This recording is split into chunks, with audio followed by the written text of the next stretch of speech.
shut up and listen to a nerdy thing I have to say. I'm alone, so I gotta do this. I have this old video I never ended up editing where I talk about Avatar and speculate a lot of stuff about the bendings or what they could possibly bend in modern society.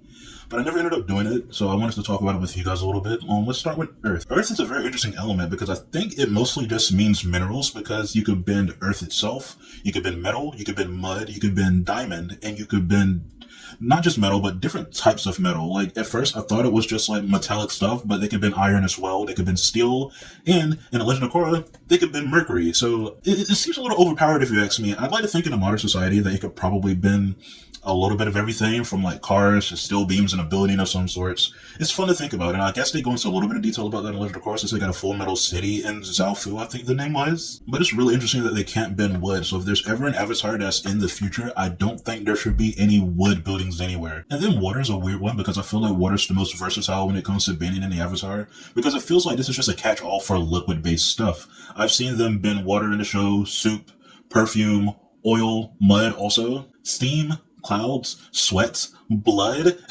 I think chi properties are also included in water because Amon was taking people's bendings away, so technically speaking, chi bending is well included with water. It's way interesting to think about. I'd like to think that in a modern society, it'd literally just still be with liquid-based stuff, so a little bit of anything from water to soap to sanitizer, tea, any of this type of stuff.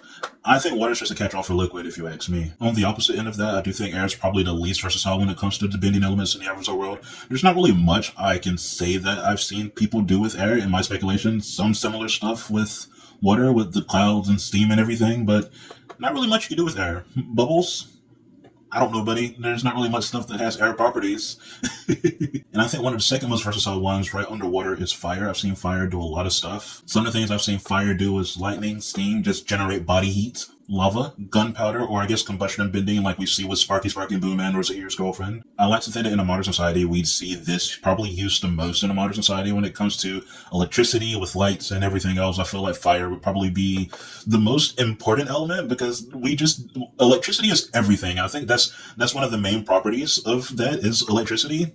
Maybe we could throw plasma into this as well. It's fun to just think about if you ask me. And I couldn't find a place to put energy bending. I kind of wanted to put it with air, but it doesn't really fit. So I think this is more of an Avatar-based element. I think only Avatars could bend energy. But then again, it's just speculation on my part because I've also seen people in Legend of Korra use water to kind of calm down spirits. But I truly think energy-based bending is just an Avatar-specific thing. We've seen Aang do it when it comes to taking Ozai's bending away, and then we've seen Korra do it in the Legend of Korra when Kuvira tried to shoot her with the spirit cannon. She eventually mustered up all the courage she could to bend it away. So I think this is like energy bending is just Avatar stuff. And you better like and follow me on all of my channels for more.